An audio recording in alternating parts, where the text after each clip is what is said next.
8 शुरू कल हमने किया था और हमने देखा था कि मैनेजेरियल एनालिसिस के अंदर हमें 2 काम करने हैं, एक इंटरनल एनालिसिस है और दूसरा एक्सटर्नल एनालिसिस है। फिर हमने देखा कि इंटरनल एनालिसिस में किस तरह की चीज़ें पढ़नी है और एक्सटर्नल एनालिसिस में किस तरह की बातों को डिस्कस करना है। फिर हमने कहा कि इंटरनल एनालिसिस में ये तो जो एजेंडा था वो है, अगर हम नाम रख दें कि क्या क्या पढ़ना है तो हमें कैपेबिलिटी एनालिसिस करना है, बीसीजी मैट्रिक्स करना है, वैल्यू चेन है, एथिक्स है, और एक्सटर्नल में इसी तरह हम डिस्कस कर रहे थे। फिर हमने कल कैपेबिलिटीज से रिलेटेड ही कुछ बातों को शुरू किया कि स्ट्रेटजिक कैपेबिलिटीज क्या हैं, और फिर हमने कस्टमर नीड्स को आइडेंटिफाई करना सीखा। फिर हमने देखा कि कस्टमर जो है वो अपने डिसीजन कैसे ले रहा होता है, 4 P's की मदद से ले रहा होता है। फिर हमने उसको कस्टमर के टाइप्स को थोड़ा सा ज़िमनन किताब में आ रहा था कि कंज्यूमर कौन लोग हैं, इंडस्ट्रियल कस्टमर कौन है और गवर्नमेंट एजेंसीज कौन है। इनको इसलिए डिस्कस किया जा रहा था कि इन तमाम कस्टमर की जो नीड्स हैं वो डिफरेंट हैं। इनको अगर हम अप्रोच करना चाहते हैं तो डिफरेंट बेसिस पर हम अप्रोच करेंगे। इस एंगल से थोड़ी सी गुफ्तगू हुई।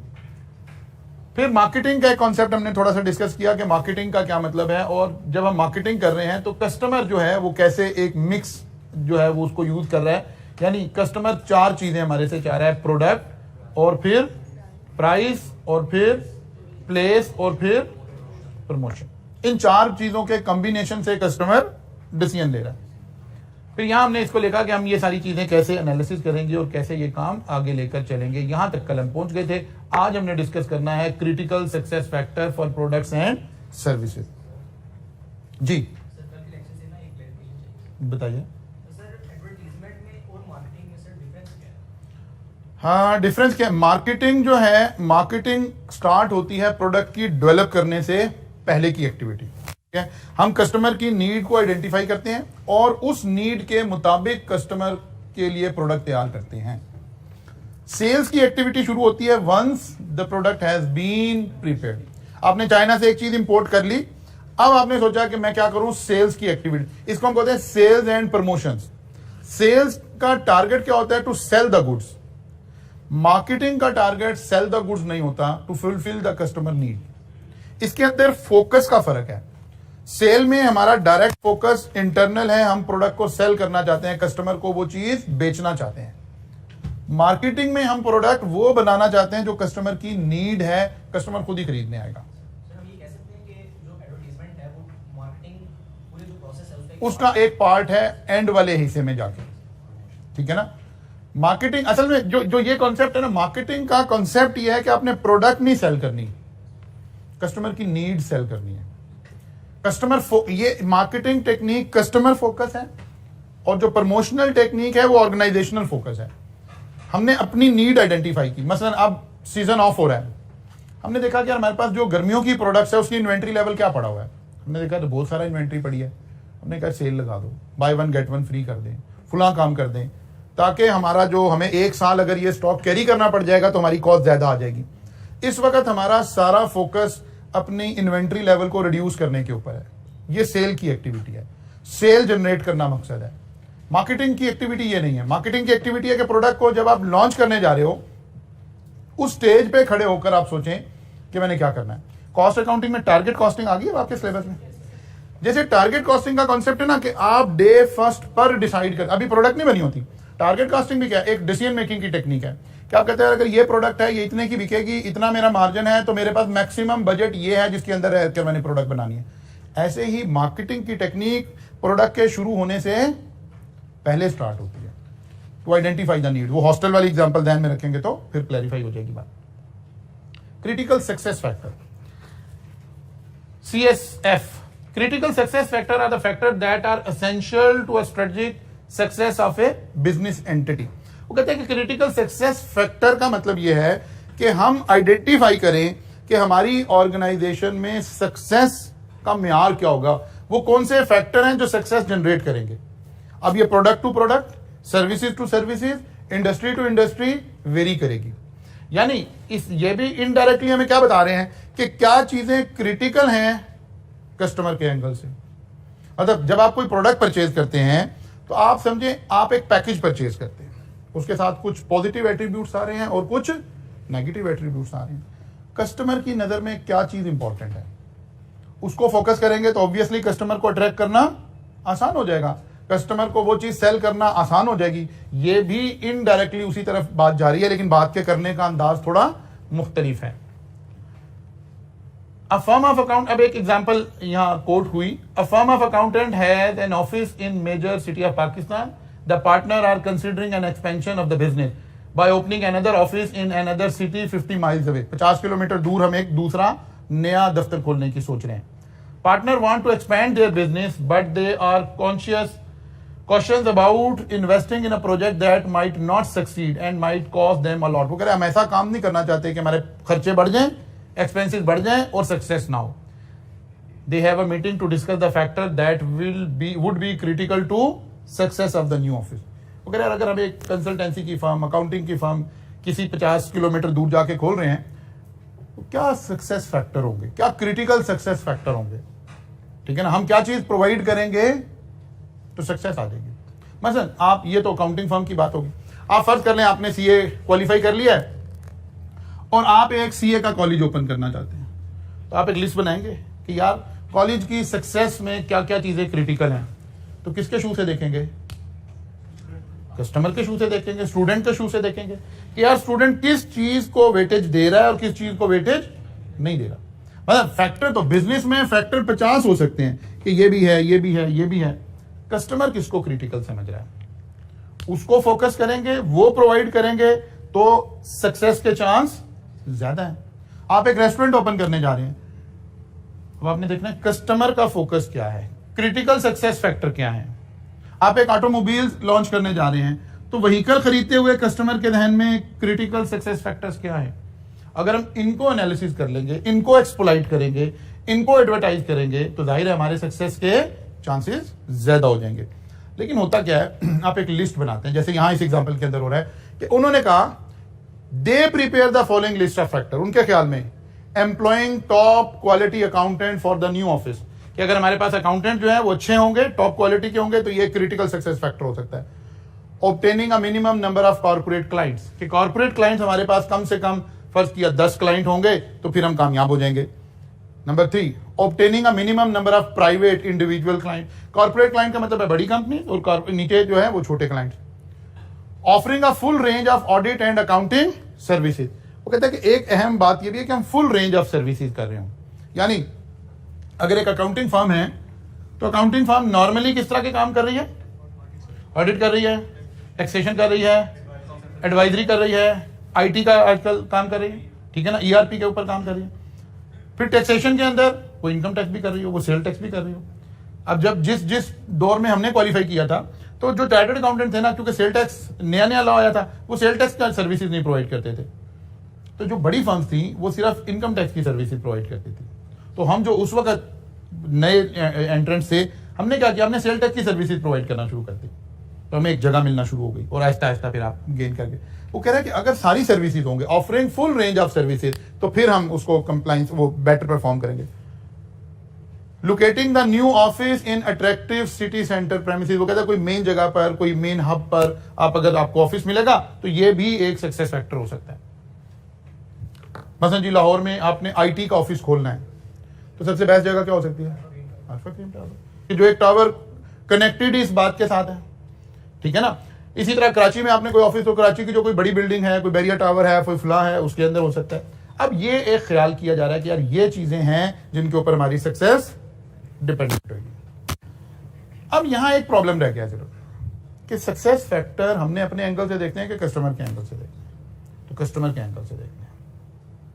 All these factor could be important and might help the new office to be success, however not all of them might be critical to the success. वो कह रहे ये लिस्ट ठीक है, ये सक्सेस फैक्टर हो सकते हैं, but we are not locating success factor, we are locating critical success factor which are essential, which are critical. बाकी कुछ चीजें हैं जब इंसान को मिल रही हैं तो बड़ी अच्छी बात है, लेकिन कुछ चीजें अगर वो नहीं मिल रही हैं तो जो मेन कोर क्रिटिकल बात है वो तो बड़ी अहम जरूरत होगी। मसलन आप क्लास में पढ़ने के लिए आए हुए हैं, आप एमएफए की क्लास में बैठे हैं, तो यहां क्रिटिकल सक्सेस फैक्टर क्या होगा, ठीक है ना, टीचर, और टीचर के अंदर रहते हुए कि वो टीचर आपको बुक, किताब, आई कैप का पेपर, आई कैप से पास होना, ये क्रिटिकल सक्सेस फैक्टर है। लेकिन अगर वो इसके साथ कुछ चीजें और भी आपको प्रोवाइड कर रहा हो, कोई शोर प्रोवाइड कर रहा हो, कोई बेसिक नॉलेज प्रोवाइड कर रहा हो, तो बड़ी अच्छी बात है। लेकिन अगर बेसिक नॉलेज ज्यादा हो गया और पेपर नहीं पास हो रहा, तो हमें फोकस कहां करना है? क्रिटिकल सक्सेस फैक्टर पे फोकस करना है। तो कह रहा है कि सारे के सारे फैक्टर नहीं, बल्कि हमें क्रिटिकल फैक्टर ढूंढ रहे हैं। If partner can agree which factor are critical to success, they can concentrate on setting reasonable target for each key factor and making every effort to ensure that these factors are achieved. अब हमने focus रख रहे हैं business में। तो अगर हमारे पास 50 factor हैं और हमने उन 50 में से 10 को हाईलाइट कर लिया कि ये क्रिटिकल हैं, तो इसका मतलब है हमारा ज्यादा फोकस इन 10 पर होना चाहिए, क्योंकि दे आर क्रिटिकल। बाकी भी हैं, उनको भी देखना चाहिए, लेकिन हमारा ज्यादा फोकस किस पर होना चाहिए? क्रिटिकल फैक्टर पर होना चाहिए। When management are analyzing a market and customer in the market, they should try to understand which factor are essential to success in business in the market and which factor are not so important. आप अपने competitor को देख रहे हैं, बाकी लोगों को देख रहे हैं, मार्केट में देख रहे हैं और एनालाइज कर रहे हैं कि यार कुछ कंपनीज बड़ी सक्सेसफुल जा रही हैं, कुछ उतनी सक्सेसफुल नहीं जा रही हैं। ट्राई टू अंडरस्टैंड कि कौन से फैक्टर हैं जो क्रिटिकल हैं सक्सेस के अंदर, और वहां से आप उनको लेकर आइए। Strategic success is achieved by identifying the critical success factor and setting target for performance linked to these critical factor. एक टर्म और हम यूज करते हैं ना, KPI, की परफॉर्मेंस इंडिकेटर। अब अपने एम्प्लॉइज के लिए क्या करते हैं? एक KPI सेट कर देते हैं कि भाई हम आपकी परफॉर्मेंस ऐसे मेजर करेंगे, आप परफॉर्म करें। जैसे जो सेल्स के लोग हैं, उनकी परफॉर्मेंस कैसे मेजर हो रही होती है? सेल से कितनी सेल लेकर आ रहे हैं। एक इंश्योरेंस एजेंट है, उसकी परफॉर्मेंस कैसे मेजर हो रही है? वो कितनी इंश्योरेंस पॉलिसीज लेकर आ रहा है, ठीक है ना। तो कह रहे हैं कि हर बिजनेस में हमें KPIs आइडेंटिफाई करने हैं। क्रिटिकल सक्सेस फैक्टर के बाद हम अगला काम हमारा क्या होगा? उसके अगेंस्ट हम KPI, की परफॉर्मेंस इंडिकेटर बना लें कि यार हम आपकी परफॉर्मेंस ऐसे मेजर करेंगे। यहां से पता चलेगा आप अच्छा परफॉर्म कर रहे हो या अच्छा परफॉर्म नहीं कर रहे। फिर इसी सारे कॉन्सेप्ट को अब उसने एक दो इंडस्ट्री का आपके साथ ना नॉलेज देने की कोशिश की, ताकि आपको कोई सवाल आए तो उसका थोड़ा सा आपको आइडिया हो। मसलन उसने एक बात यहाँ अकाउंटिंग फर्म की कर दी, ताकि आपको अंदाजा हो जाए कि यार अकाउंटिंग फर्म में किस तरह की बातों से हमारा डिस्कशन चल रही होगी। फिर उसने अगली कर दी एक स्पोर्ट्स कार की। फिर ये एक कार मैन्युफैक्चरर है, ऑटोमोबाइल है, और वो स्पोर्ट्स कार बना रही। अब ना स्पोर्ट्स कार में क्या की फैक्टर होंगे जी? सबसे ज्यादा स्पीड और सेफ्टी, सिक्योरिटी और फ्यूल माइलेज। स्पोर्ट्स कार में नहीं, वेरी गुड, शाबाश। फ्यूल माइलेज नहीं। अब ये स्पोर्ट्स कार ना होती तो mileage is a very important, लेकिन जब स्पोर्ट्स कार की बात हो रही है वहां तो माइलेज, वहां तो फ्यूल कंजम्पशन का जिक्र नहीं आएगा ना। तो हमें देखना है what are the key factor. अब ऑटोमोबाइल इंडस्ट्री में fuel is a very important, mileage is a very important, लेकिन यहां बिल्कुल भी इंपॉर्टेंट नहीं होगा, यहां स्पीड इज द की। तो ये बात समझाने की कोशिश हो रही है कि अच्छा प्राइस भी हो सकती है कि आप अगर आप कंपेटिटिव एडवांटेज लेना चाहते हैं तो आप कहें जी हमारी गाड़ी की मैक्स स्पीड ये हो सकती है, सिक्योरिटी फीचर्स ये हैं, लेकिन प्राइस जो है वो 5% कम है, 10% कम है। तो ये आपके की फैक्टर हो सकते हैं। तो इस तरह की एग्जांपल्स का यही मतलब होता है कि थोड़ा सा आपको डिफरेंट बिजनेसेस सोचने की आदत हो जाए।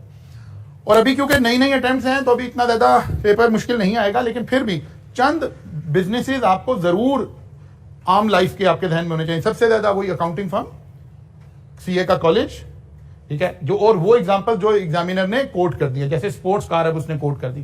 फिर उसने एक बात और की, उसने कहा जी पार्सल डिलीवरी सिस्टम। उसने कहा जी इस तरह के सिस्टम के अंदर क्या चीजें की सक्सेस होंगी? डिलीवरी टाइम और ट्रैकिंग सिस्टम, कि कस्टमर को हम कितनी बेटर ट्रैकिंग प्रोवाइड कर रहे हैं। आप देखिए TCS से कोई पार्सल भेजें और TCS और किसी आम कंपनी में फर्क क्या है? ट्रैकिंग का। बाकी पार्सल शायद तकरीबन सेम टाइम में डिलीवर कर देते हैं, लेकिन the way TCS is handling और DHL इज हैंडलिंग, तो वो लोकल कंपनी से आप कंपेयर करें, बाद दफा लोकल कंपनी जल्दी डिलीवर कर देती है, लेकिन सेटिस्फेक्शन लेवल उस तरह नहीं आ रहा होता, ठीक है ना। फिर ये कंपनी आपको फौरन से आप कोई काम करते हैं तो वो, क्योंकि ये बड़ी कंपनीज है, वो सारी चीजें समझ रही हैं कि यार ये कैसे होना है। मसलन मेरे भाई इंग्लैंड में होते हैं, उनके एक दोस्त आए हुए थे, उन्होंने कुछ ग्लासेस यहाँ से बनवाए, तो वो मैंने वो उन्हें सेंड करने थे कराची। तो मैं TCS के पास गया तो उसने फौरन से कहा, उसने कहा सर इनकी प्राइस क्या है? मैंने उसे बताया, कहता सर ये काफ़ी कॉस्टली है, आप इसकी इंश्योरेंस करवा दें, आपका 1,000 रुपया लगेगा, लेकिन ये आपका तकरीबन 80-85 हज़ार रुपया अगर हैंडलिंग में कहीं आगे पीछे होगा काम तो आपका वो सेफ हो जाएगा। अब ये सारे काम एक बड़ी कंपनी देख रही होगी। अब उसका ये बताना, अगरचे मेरा जो बिल बन रहा है उसमें 1000 ऐड हुआ, लेकिन उस वक्त मुझे भी लगा कि यार क्या जबरदस्त इसने बात की है। तो अब ये सारे काम बड़ी कंपनीज कर रही होंगी, छोटी कंपनीज नहीं कर रही होंगी। तो आपने देखना है कि कस्टमर के शू में जाके उस वक्त कस्टमर की नीड्स क्या होंगी। वो मुझे ना भी बताता तो शायद मुझे एहसास भी ना होता कि यार इन क्लासेस को इंश्योर्ड होकर जाना चाहिए था, यहाँ से कराची तक ही जाना था उन्हें। लेकिन अब एग्जामिनर यहाँ क्या चाह रहा है, आई कैप यहाँ क्या चाह रहा है, वो चाह रहा है कि आपके जहन में ऐसे बंद जहन के साथ ना आप बैठे हो, आपका जहन ओपन हो और आप चीजों के ऊपर अप्लाई करने की सलाहियत लगाएं। जैसे कि एक दो बिजनेसेस इसने बता दिए, अब एक आधा कोई आप खुद सोचे। लाइक हम कहते हैं जी एक रेस्टोरेंट ओपन करना, तो उसके क्रिटिकल सक्सेस फैक्टर क्या हो सकते हैं, ठीक है ना। ये अब हमें सोचना है कि क्या क्या चीजें उसके अंदर हो सकती हैं। कोई सीए का कॉलेज खोलना है तो क्या हो सकता है, कोई और कोई बिजनेस सोचें शाबाश, कोई बेवरेजेस का बिजनेस करना है, ठीक है। अच्छा, फिर वो अब सारा कलेक्टिवली देखना है हमने। अब हमें देखना पड़ेगा कि अगर वो बिजनेस टीन एज से रिलेटेड है तो फिर उसके क्रिटिकल सक्सेस फैक्टर कुछ और हो सकते हैं। वो किसी और एज ग्रुप के लिए है, मिडिल एज ग्रुप के लिए है, तो उसके क्रिटिकल सक्सेस फैक्टर और हो सकते हैं। मकसद यहाँ सिर्फ यही है, इन 2-3 एग्जाम्पल को बुक में लिखने का मकसद यही है कि आप उस बिजनेस को थोड़ा सा विजुअलाइज कर सकते हो, थोड़ा सा लेकर सोच सकते हो। अवेलेबिलिटी हमने वो देखा कि बेवरेजेस के अंदर जी क्या होगा, सबसे पहले तो टेस्ट, ठीक है ना। आपका मेन लीडिंग ब्रांड अगर मार्केट में है तो टेस्ट सबसे ज्यादा होगा, फिर अवेलेबिलिटी सबसे ज्यादा जरूरी, अवेलेबिलिटी, और क्वांटिटी ऑफ शुगर, और अगर हम हेल्थ और उसको सारे को साथ कर लें तो फिर हम कहेंगे कि अच्छा जी इसके साथ सर्टिफिकेशन और फलां चीज ये इसके केपीआई हो सकते हैं। अच्छा जी, फिर वो कह रहे हैं जो केपीआई हैं, हमें की परफॉर्मेंस इंडिकेटर, ये हमें 3 जगहों पर इनको अपनी प्लानिंग के अंदर लेकर आना चाहिए। सबसे पहले कंपनी की स्ट्रेटेजिक पोजीशन मालूम करने के लिए, फिर नंबर 2 स्ट्रेटेजिक चॉइस, जहां आपके पास एक से ज्यादा चॉइसेस हैं उसमें से चूज करने के लिए, और फिर उसकी इंप्लीमेंटेशन के स्टेज पर। तीनों जगह पर हमें अपने केपीआई को इनकॉर्पोरेट करना चाहिए, इसके मुताबिक सोचने की आदत डालनी चाहिए। मसलन strategic position, critical success factor should be identified during the process of assessing strategic position. जब हम अपनी कंपनी की स्ट्रेटेजिक पोजीशन को आइडेंटिफाई कर रहे हैं तो उस वक्त हमें जरूर देखना चाहिए कि क्रिटिकल सक्सेस फैक्टर कौन से हैं और हम कहां खड़े हैं। Management need to understand the main reason why particular products और सर्विसेज आर सक्सेसफुल। जब तक हम अपनी मैनेजमेंट में, अपनी सोच में ये चीज नहीं ना लेकर आएंगे कि अगर कोई एक शख्स कामयाब है तो उसके पीछे कोई 1-2 फैक्टर ऐसे जरूर हैं जिसकी वजह से वो कामयाब है, तो हमें उनको आइडेंटिफाई करने की कोशिश करनी चाहिए, उनको इंप्लीमेंट करने की कोशिश करनी चाहिए, उनको ट्रेस करने की कोशिश करनी चाहिए कि एक ही तरह का बिजनेसेस हैं और एक शख्स कामयाब हो रहा है, एक शख्स नाकाम हो रहा है, तो ढूंढना चाहिए उसके हो कि आखिर क्या क्या चीज मिसिंग हो रही है जिसकी वजह से मैं नाकाम हो रहा हूं या साथ शॉप वाला जो है वो कामयाब होता चला जा रहा है। Critical success factor are important in the process of making strategic choice. A business entity should select strategies that will enable to achieve a competitive advantage over its competitor. These are strategies where entity has ability to achieve the critical success factor. हमें देखना है कि यार मेरे पास क्या critical success factor है जिसकी base पर मैं कंपेटिटर के साथ लड़ूंगा। वो कोई आपकी सर्विस की क्वालिटी हो सकती है, कोई सर्विस की अवेलेबिलिटी हो सकती है, कोई सर्विस की डिलीवरी हो सकती है, व्हाटएवर। आपने देखना है कि वो कौन से फैक्टर हैं जो मैं कंपेटिटर से बेटर हैंडल कर सकता हूं, फिर आप उसको अचीव करेंगे। Critical success factor are also important for strategy implementation. Performance strategies should be set for each critical success factor. वो कह रहा है कि जब आपने क्रिटिकल सक्सेस फैक्टर अगर 10 बनाए हैं ना, आपको लग रहा है ये 10 चीजें हैं जो ड्राइव कर रही है इस बिजनेस को, मसलन फिर एग्जामिनर ने ऐसी ही बात कर दी, फास्ट फूड की बात हो गई, रेस्टोरेंट की बात हो गई। अब रेस्टोरेंट में 2 बिजनेसेस हो गए, एक डाइन इन का और एक होम डिलीवरी का। अब डाइन इन के क्रिटिकल सक्सेस फैक्टर डिफरेंट होंगे, होम डिलीवरी के क्रिटिकल सक्सेस फैक्टर डिफरेंट होंगे। मसलन डाइन इन में क्या क्या चीजें क्रिटिकल सक्सेस फैक्टर में, एनवायरमेंट, एम्बियंस, लोकेशन, वहां की सर्विस, वो सारा कुछ, ठीक है ना। होम डिलीवरी में सबसे ज्यादा मेन डिलीवरी टाइम। अच्छा जी, फूड क्वालिटी, दोनों they are equally important in home delivery as well dine in. No, जब एक शख्स होम डिलीवरी करवाता है तो पहले से उसे पता होता है कि यार होम डिलीवरी में फूड उतना फ्रेश मेरे तक नहीं पहुंचेगा, अगर पिज़्ज़ा खाने लगे तो ओवन हॉट नहीं होगा, अगर खाने लगे हैं तो वो बात नहीं होगी। वो कहता है लेकिन यार अब मैं जा नहीं सकता, कोई बात नहीं। इसका मतलब है इस बात पर उसने थोड़ा सा सेक्रीफाइस कर लिया 19-20, लेकिन अब उसके लिए फूड की क्वालिटी से ज़्यादा डिलीवरी टाइम इंपॉर्टेंट हुआ, कितनी देर में आपने डिलीवर किया। तो एकदम फोकस स्विच हो गया। वो आप बैठे हैं प्रोग्राम बना रहे हैं कि यार पिज़्ज़ा खाने चलता है, वो कहते हैं यार वहीं जाके खाना है, ऐसे घर आते तक तो पिज़्ज़ा ठंडा हो जाता है। अब जब आपने घर मंगवाया है तो इसका मतलब है आपने पहले ही इसको तो एक्सेप्ट कर लिया कि पिज़्ज़ा थोड़ा ठंडा भी होगा, वो थोड़ा सा सोगी भी हो चुका होगा, लेकिन आपने कहा यार जाना कोई नहीं, आपको कोई नहीं जा रहा, वरना पार्किंग मिल रही है ना, हम जा रहे हैं, घर मंगवाना है मंगवाना। अब टाइम ज्यादा क्रिटिकल सक्सेस फैक्टर में कन्वर्ट हो गया। एक्चुअली वो यही कह रहा है कि आपको हर क्रिटिकल सक्सेस फैक्टर को पहले सेपरेट करना है और फिर उसका टारगेट बनाना है कि यार अच्छा जी अब हम डिलीवरी टाइम क्या है, हमारा टारगेट क्या है। वो कहता है जी विद इन 30 मिनट्स होना चाहिए। तो फिर इसको सेपरेटली ट्रैक करेंगे, सेपरेटली लेके चलेंगे, या कस्टमर को एंगेज कर लेंगे अपने साथ। बाद दफा हम क्या करते हैं, कस्टमर को एंगेज करके टाइम गेन कर लेते हैं।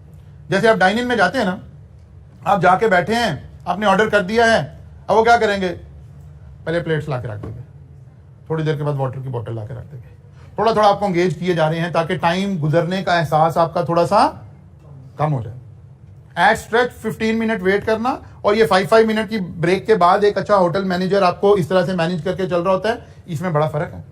इसी तरह होम डिलीवरी आपने की, तो अगर रेस्टोरेंट ये करे कि जनाब उसने एक टाइम बोला कि जितनी मिनट्स में आपको 40 मिनट्स में डिलीवर हो जाएगा, फिर इसके बाद वो जब राइडर एक मैसेज आया आपको उसी मोबाइल के ऊपर कि जी आपका ऑर्डर अंडर प्रोसेस है, फिर वो बताया जनाब आपकी ये अमाउंट बनी है, आप पैसे निकाल लें, राइडर ऑन द वे है। अब यही टाइम जब ब्रेक हुआ ना, तो ये 40 मिनट्स बड़े आसानी से मैनेज हो जाएंगे।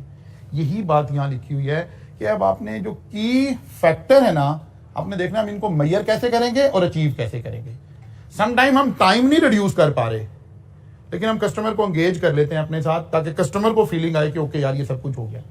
और फिर उसके बाद आपने 30 मिनट्स के बाद जब उसने कस्टमर ने ऑर्डर डिलीवर किया, उसके 30 मिनट के बाद आपको कॉल आ गई आफ्टर सेल की कि जी बताइए जी आपको फूड कैसा लगा, या मैसेज आ गया, आप उसको रेट कर दें, तो ऑब्वियसली ये कस्टमर थोड़ा सा क्या होगा, सेटिस्फाइड होगा, क्योंकि आप इसको कस्टमर सर्विस बेहतर प्रोवाइड कर रहे हैं। तो क्रिटिकल सक्सेस फैक्टर कह रहे हैं हमें इन तीनों स्टेजेस के ऊपर इसको लेकर चलना पड़ेगा।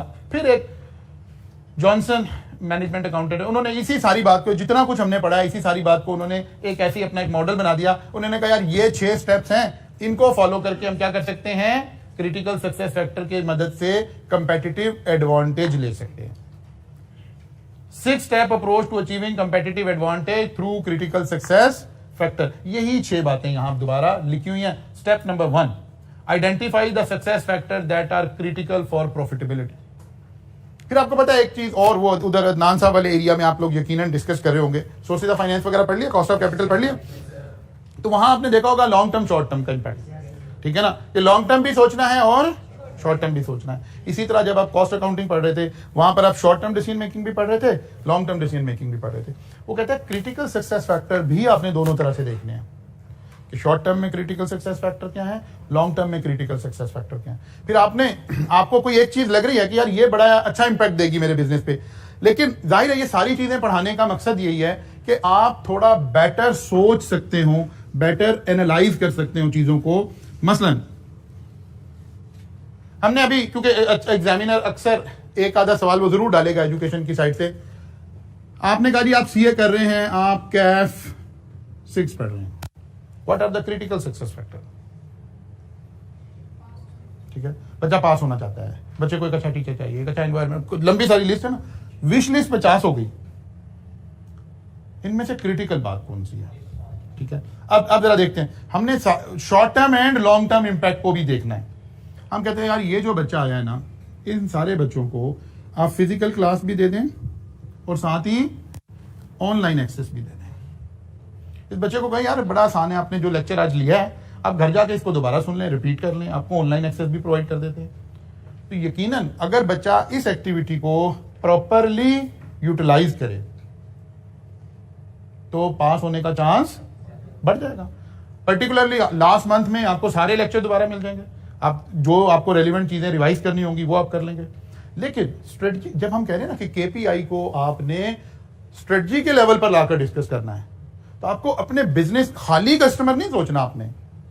ये किताबों में हम ऐसे पढ़ा रहे होते हैं कि एक वक्त में एक चीज, नहीं, लॉन्ग टर्म, शॉर्ट टर्म। आपने साथ ही सोचना है कि यार अगर डे फर्स्ट पे हमने बच्चे को बता दिया और प्रोवाइड कर दिया कि जनाब आपको लॉगिन भी मिलेगा ऑनलाइन का और आप फिजिकल क्लास पे भी आएंगे, तो ये सीए के बच्चे हैं, कोई आम बच्चे थोड़े। ये कहेगा यार अच्छा फलां जगह से मुझे 16,000 का लेक्चर मिल रहा है, मैं फिजिकल पढ़ लूंगा, तुम मेरा ऑनलाइन ले लेना,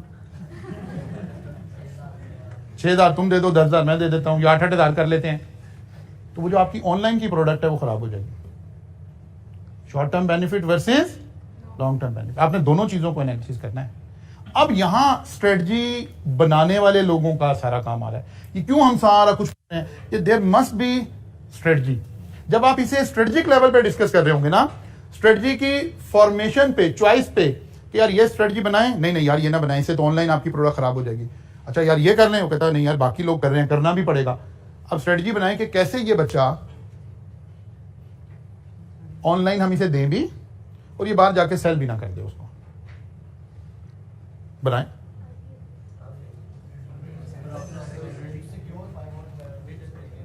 एक तो आ गया ना सिंगल डिवाइस, वो तो आ गया, चलो जी, जैसे ऑलरेडी हम कर रहे हैं, सिंगल डिवाइस आ गया।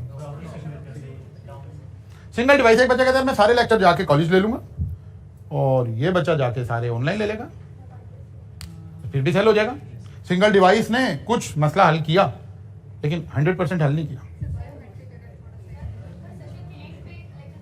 अगर लास्ट मंथ में कर दें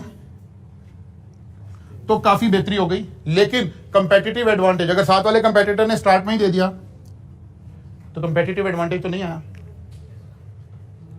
इसे कह रहे हैं कि कहां डिस्कस करें इन सारी बातों को। स्ट्रेटजी बनाने के मौके पर बैठे जो स्ट्रेटजी मेकर हैं वो बैठें, देखें क्या क्या सोल्यूशन है, कैसे लेके चलेंगे, ये वाली बात कैसे एड्रेस करेंगे, ये वाली बात कैसे एड्रेस करेंगे, कंपेटिटर क्या कह रहा है। अच्छा कस्टमर को ये चाहिए तो है, क्रिटिकल भी है, लेकिन हमारा बिजनेस ही ना इससे ठप हो जाए, तो ये सारा कुछ हमें देखना पड़ रहा होगा, ठीक है ना। तो फिर पता चलेगा कि नहीं यार अगर ये इसका हल तो कोई ना कोई होगा ना, हल तो कोई ना कोई होगा। तो अब आप कहेंगे कि नहीं सर एक हल इसका ये है कि आप बच्चों को बताएं कि यार आपको डे फर्स्ट से ये सारा कुछ मिलेगा, ऐसे ही चलेगा। लेकिन थ्रेट क्या है कि ये बच्चा खुद यूज नहीं करेगा और किसी को सेल कर देगा। इसे बताएं कि यार there are some lecture, almost 20% lecture होंगे जो एडिशनल प्रैक्टिस होगी, जो क्लास में कंडक्ट नहीं होंगे, आपको बराह रास्त LMS पे मिलेंगे। मतलब सारा सिलेबस मैंने पढ़ा दिया है। अब अगर ये पॉलिसी पहले से बनाई और टीचर उस पर ऑन बोर्ड था, तो टीचर ने कहा कि यार ओके 10 to 15% लेक्चर वो होंगे जो मैं क्लास में एक्स्ट्रा प्रैक्टिस होगी, ताकि फिजिकल क्लास भी डिस्टर्ब ना हो और उस बच्चे को उस वक्त ही रियलाइज कराया जाएगा कि नहीं बेटा वो भी बड़ी इंपॉर्टेंट बात है, और वो आपकी क्लास नहीं होगी क्योंकि क्लास में तो मेरे पास लिमिटेड आवर्स हैं, लेकिन मैं चाहता हूं मैं आपको इससे ज्यादा पे करूं, इससे ज्यादा काम करवाऊं आपको, वो आपको वहां मिलेगा। अब ये बच्चा थ्रेट में आ जाएगा, वो कहेगा नहीं अगर मैंने अपना लॉगिन उधर दे दिया तो मेरा तो 20% कोर्स खराब हो जाएगा। ये बात डिस्कस हो रही है कि जब आप कोई की परफॉर्मेंस इंडिकेटर को लेने लगे हैं, कोई काम करने लगे हैं, तो स्ट्रेटेजिक लेवल पे बैठकर पहले डिस्कस करें कि उसके इंपैक्ट आपके बिजनेस के ऊपर क्या आएंगे, कहां कहां आप हिट होंगे। वो कह रहे हैं कि भाई सबसे पहला स्टेप है आप identify the success factor that are critical for profitability long term as well as short term. It is useful to think about the customer need and 4 P's of the marketing mix when trying to identify critical success factor for product or service. वो कहते हैं पहला step तो ये कर। अब ये इसने ऐसे ही अपना एक फजूल सा जी उसका इंपैक्ट देखना है कि लॉन्ग टर्म में इंपैक्ट क्या आएगा, शॉर्ट टर्म में इंपैक्ट क्या है। बाद दफा आप शॉर्ट टर्म में इंपैक्ट ले लेंगे पॉजिटिव, लॉन्ग टर्म में क्या होगा। मसलन आप कहते हैं जी हमारा प्रोफेशन प्राइस सेंसिटिव है, लेट्स अज्यूम कंपटीशन आया, आपने कहा यार ये सारा सेक्टर प्राइस सेंसिटिव है, आपने कहा यार प्राइस रिड्यूस करके 8,000 रुपया कर दें, खुद ही बच्चा रिटेन हो जाएगा। ओके उस सेशन में तो हो जाएगा, फिर अगले सेशन में प्राइस बढ़ाएंगे कैसे। एक दफा प्राइस कम कर देंगे तो फिर दोबारा वापस प्राइस लेकर जाना भी मुश्किल हो जाएगा। तो आपने सारे इंपैक्ट देखने हैं, इनमें से किसी भी बात को करते वक्त शॉर्ट साइटेडनेस का मुजाहरा नहीं करना, बल्कि लॉन्ग टर्म विजन और शॉर्ट टर्म दोनों बातों को साथ लेकर चलना। फिर वो कह रहा है identify what is necessary the critical competency. वो कह रहा है जो ऊपर आपने बात की है ना क्रिटिकल, ये बात है। अब आपने देखना हमारे पास ये कंपिटेंसीज भी हैं। अभी हम डिलीवरी सिस्टम की बात कर रहे थे, हमने कहा यार बड़ा अहम है, अगर होम डिलीवरी का बिजनेस करना है तो उसमें सबसे क्रिटिकल सक्सेस फैक्टर क्या है, डिलीवरी टाइम। तो सबसे पहले आप एवेल्युएट करें कि क्या ये क्रिटिकल कॉम्पिटेंसी आपकी ऑर्गेनाइजेशन में मौजूद है। वो कहते हैं नहीं यार, हमारे पास तो 3 राइडर हैं, एक राइडर ऑर्डर लेके गया होता है, पीछे से ऑर्डर आ जाता है, तो फिर मुझे कहते हैं जी अच्छा जी अभी राइडर आता है तो भिजवाते। तो फिर आपको समझ भी आ रही है कि ये क्रिटिकल सक्सेस फैक्टर है, लेकिन आप इसको इंप्लीमेंट नहीं कर पाएंगे बिकॉज कॉम्पिटेंसी मौजूद नहीं है। या आपको पता चला कि यार जिस मार्केट में मैं काम कर रहा हूं ये प्राइस सेंसिटिव मार्केट है, लेकिन आपको पता है कि मेरे पास मतलब कोई टेक्सटाइल है, कोई भी बिजनेस है, लेकिन मेरे पास जो प्लांट एंड मशीनरी इंस्टॉल्ड है वो प्राइस सेंसिटिव प्रोडक्ट नहीं बना सकता, मैं तो कॉस्ट को बहुत ज्यादा रिड्यूस ही नहीं कर सकता, मेरे पास एफिशिएंट प्लांट्स मौजूद नहीं है, मेरा जो प्रोसेसिंग सिस्टम है वो एफिशिएंट नहीं है। तो आपको समझ भी आ रही हो तो फिर अभी आप फिलहाल इसके ऊपर काम नहीं कर सकते। तो हमने देखना है कि क्रिटिकल कॉम्पिटेंसी भी मौजूद है कि नहीं है हमारे पास। तो यहां कुछ उसने एग्जांपल दी, मसलन if a critical success factor is low sale price, critical competency might be strict control over cost। तो अब देखिए क्या आपके पास कंट्रोल ओवर कॉस्ट है। अब बाद इंडस्ट्री ऐसी होती है कि अगर आप प्लांट ए पे चले गए, प्लांट बी पे चले गए, मसलन आप पावर जनरेशन की बात कर लें, अगर आपने पावर जनरेशन की ही फर्नेस ऑयल से हुई है तो फिर तो आप कॉस्ट कंट्रोल नहीं कर सकते, आपकी तो कॉस्ट तो आएगी। हाँ, अगर आपकी हाइड्रल है, सोलर है, विंड है, तो फिर आप कॉस्ट को कंट्रोल कर सकते हैं, कॉस्ट आपकी रिड्यूस हो सकती है। तो देखना पड़ेगा उस बिजनेस मॉडल में वो कोर कंपिटेंसी आपके पास क्रिटिकल कंपिटेंसी मौजूद भी है या नहीं है। If a critical success factor is prompt delivery after receipt of order, a critical competency might be either fast production cycle or maintaining adequate inventory। वो कहता है जी पहली बात, आप क्विकली कैसे परफॉर्म करेंगे। जैसे मैंने आपको पहले इससे एग्जांपल दी थी मैकडोनल्ड की ड्राइव थ्रू की, कि अब आपको देखना है कि अगर आप ड्राइव थ्रू सर्विसेज देना चाह रहे हैं तो क्या इंटरनली कोर कंपिटेंसी मौजूद है, क्या आप ये सारा काम मैनेज कर लेंगे। आपका इक्विपमेंट वैसा होना चाहिए। अब आपके पास 2 ही ऑप्शन है, या तो आपका प्रोडक्शन साइकिल बड़ा तेज हो या आप चीजों की इन्वेंट्री को होल्ड कर सकते हो। फिर आपको देखना पड़ेगा आप किस बिजनेस में काम कर रहे हैं। कुछ बिजनेसेस में इन्वेंट्री तो होल्ड नहीं की जा सकेगी, आप पिज्जा बना के तो नहीं रख सकते, फास्ट फूड बना के तो नहीं रख सकते, इसका मतलब है वहां इन्वेस्टमेंट करना पड़ेगा, फास्ट प्रोडक्शन साइकिल के ऊपर कहीं इन्वेस्टमेंट करनी पड़ेगी। फिर वही टेक्निक लगानी पड़ेगी कि कहीं बीच में कस्टमर को हमने टाइम भी गेन करना है, कहीं बीच में ब्रेक कर लें, ऑर्डर एक जगह ले लें, पैसे दूसरी जगह ले लें, फिर तीसरी विंडो पे जाकर ये सारा काम करें, ताकि थोड़े थोड़े से 1 मिनट 1.5 मिनट के जो गैप्स क्रिएट होंगे उसी के जरिए से आप चीजों को मैनेज करने में कामयाब होंगे। तो इसका मतलब यह है कि आपने खड़े होकर बात नहीं कर देनी ऐसे, पहले आपने देखनी है हमारे पास क्रिटिकल कंपिटेंसी भी मौजूद है या नहीं है। फिर आ गया जी step number 3, the entity should develop the level of critical competency. उसको डेवलप करें, अगर नहीं है और जाहिर है जाना है आपने तो फिर आप क्या करें, डेवलप करें, उस लेवल को अचीव करने की कोशिश करें।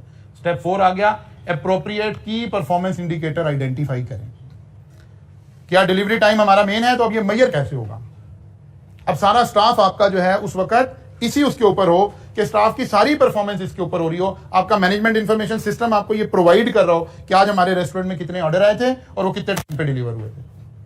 फिर आपको देखना पड़ेगा कि कितने टाइम पे डिलीवर हुए थे, कैसे पता चलेगा, आपको देखना पड़ेगा मेरी कोर कंपिटेंसीज। अब इस वक्त जो अच्छी फास्ट फूड चेन आपकी कंट्री में भी ऑपरेट कर रही है, वो जब आपको ऑर्डर डिलीवर करता है तो वो वहां आकर पंच करता है उसको, ताकि टाइम नोट हो जाए।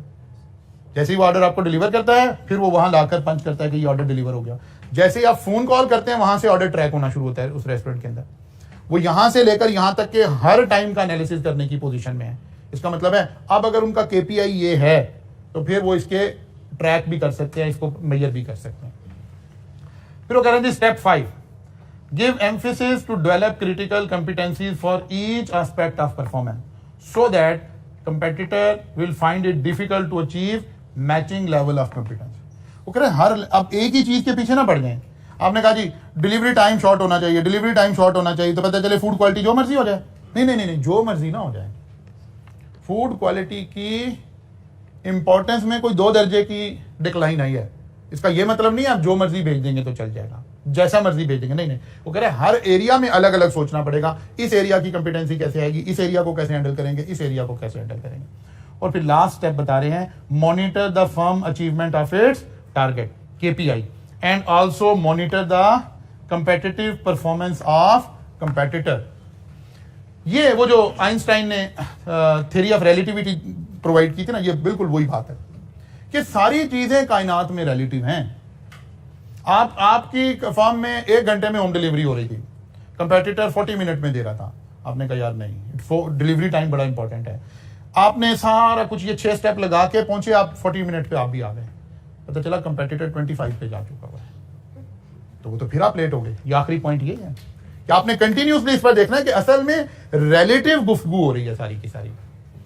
मिनट 35, 40, 50 का जिक्र नहीं हो रहा है, कंपेटिटर क्या कर रहा है और आप क्या कर रहे हैं, कंपैरिजन में ये सारी गुफ्तगू हो रही है। तो कल आएंगे तो अब कंपैरिजन करना सीखेंगे कि कंपेटिटर के साथ जब हमने कंपैरिजन करना है, या किसी अपने डिपार्टमेंट के साथ कंपैरिजन करना है, या किसी साथ बैठे हुए स्टूडेंट के साथ कंपैरिजन करना है, तो उसका तरीकाकार क्या है और वो काम कैसे करेंगे। कल मुलाकात होगी इंशाल्लाह।